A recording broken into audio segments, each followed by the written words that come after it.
그에 앞서서 제가 좀 강조하고 싶은 것이 한 가지가 있어요. 네. 그게 뭐냐 하면 실제로 75세 이상의 고령 노인과 이제 막 노년층에 진입한 노인들 또는 이제 앞으로 노년층에 진입할 사람들의 그 빈곤의 양상이 다르다라고 하는 것을 이해해야 될 것 같고요.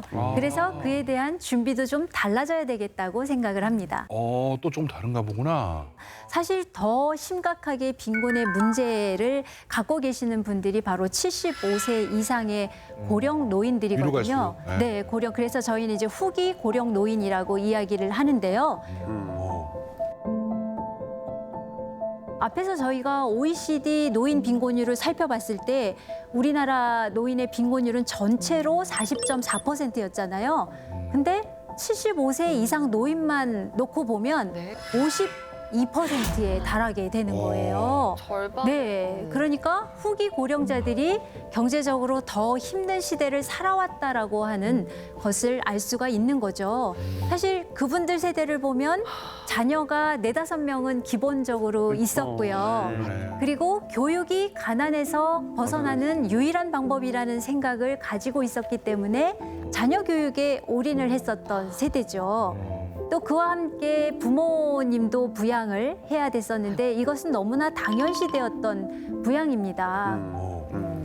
그리고 또 하나 국가에서는 사실 노후 준비가 중요하니까 당신의 노후 준비를 하세요. 이런 이야기도 그 시대는 별로 하지 않았습니다.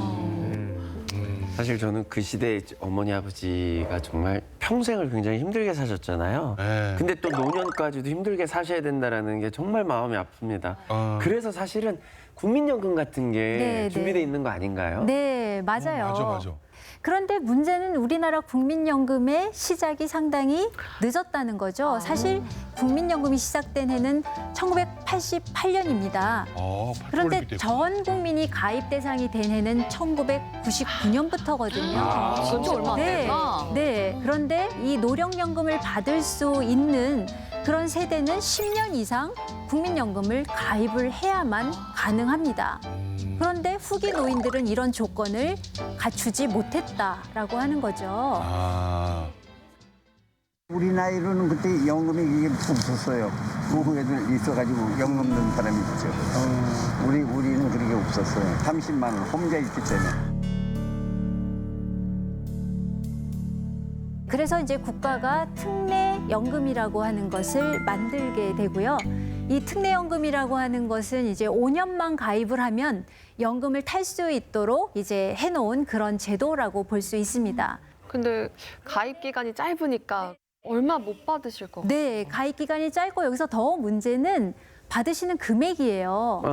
22만 원밖에 못 받으신다는 거예요, 월. 한 달에? 네, 한 달에. 지금 한 달에 22만 원? 네. 75세 이상. 아니 요즘 어디 가도 밥값이 하나에 10,000원씩인데. 아니, 하루에 요즘에 못 써도 10,000원은 뭐 있어야 뭐라 나가서 차비하고 뭐하고 밥이라도 먹는데. 하루에 10,000원은 진짜 있어요. 그러니까 아무리 못해도. 네, 그래서 국가에서 또 하나의 제도를 만들었는데 그게 기초연금이라는 제도고요. 사실 여기에 연금자가 붙기는 했지만 이 기초연금은 어떤 그 연금이라기보다는 공공부조의 성격을 가지고 있고요. 국가가 노인 빈곤을 좀 더 완화해 보기 위해서 하위 70%에 해당하는 분들에게 지급을 하고 있습니다. 그런데 이거 역시도 금액이 그렇게 크지는 않아서 최대 30만 원 조금 넘는 금액입니다. 이 두 네. 개를 한 번에 같이 받을 수도 있나요? 네. 자, 그러면 우리가 그러면 이 75세 이상이 되는 노인의 연금 금액이 얼마나 될지 한번 보실까요? 네. 네. 연령별로 월 평균 연금 얼마나 받는가를 보여주고 있는데요. 65세 이상은 60만 원이 이제 평균 급여 금액이고요. 자, 75세에서 80세가 우리가 지금 관심을 갖고 있잖아요. 네. 그래서 75세에서 79세는 54만 원 정도가 되는 거고요. 그다음에 80세 이상은 약 47만 원 정도 선입니다. 네, 고령으로 갈수록 많이 금액이 줄어드네요. 적은 것을 보실 수가 있는 거죠.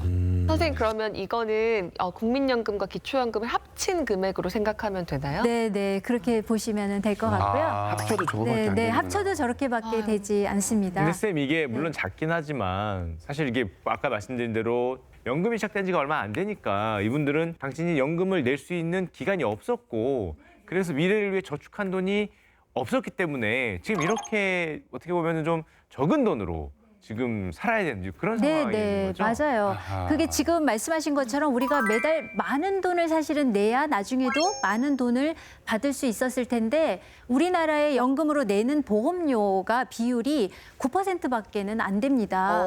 그러면 우리 OECD 다른 나라하고 비교를 해보면 OECD 국가는 18% 정도를 낸다는 거예요, 보험료로. 그러니까 우리나라의 거의 2배 수준이잖아요.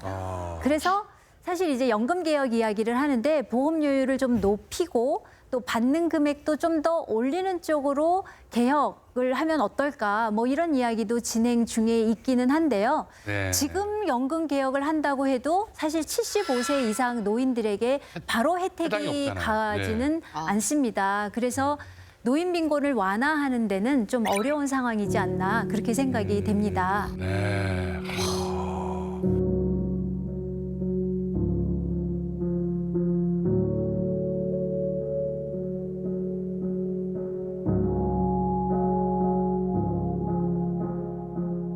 그렇다 보니까 생계를 위해서 그럼 뭘 해야 될까요? 이제 일을 네, 맞습니다. 일을 해야지 되는데 우리나라에서 그러면 노인의 평균 고용률은 얼마나 될까 이거를 한번 살펴봤습니다. 예, 이 자료 한번 보실까요? 오?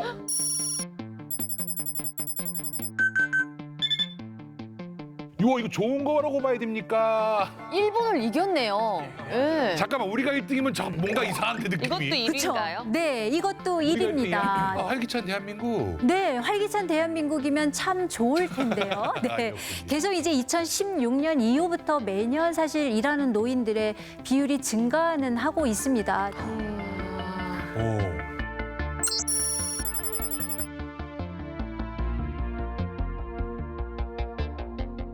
그런데 사실은 일을 왜 하느냐의 이유가 있는 것 같아요. 생계유지 네, 때문에. 네. 그러니까 활기차게 내가 정말 뭔가를 해야 되겠다 이거보다도 먹고 살기 위해서, 예, 생계를 위해서 일을 해야 된다라는 응답이 가장 많았다라고 하는 것이죠.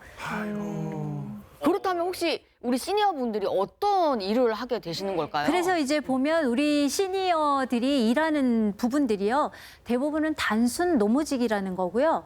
그리고 농업, 업, 축산업 같은 일이라는 거예요. 그래서 63%의 노인들이 이런 데에 종사하고 계신다는 거고요. 네. 여러분들이 흔히 생각하시는 사무직이나 관리직에 종사하시는 비율은 10%도 되지 않습니다. 여기 빡세. 예, 네. 들어가기 힘들어요. 제가 네. 예전에 뭐 약간 자조적으로 들었던 말이 이제는 산업의 역군이 어르신이다. 네, 네. 아, 산업 청년이 현장 아니라. 가면 청년들이 없고 오히려 뭐 간단한 공장에서 뭐 이런 거 하는 거라든가 다 뭐 이런 거. 어르신들이 하고 계셔서 아. 근데 안타깝게도 이렇게 대부분이 이분들이 계약직이라든가 임시직 그리고 기간 한정 취업 프로그램 위주로 고용이 되고 있기 때문에 불안정한 상태라고 하는 게 또 문제라고 볼 수 있습니다.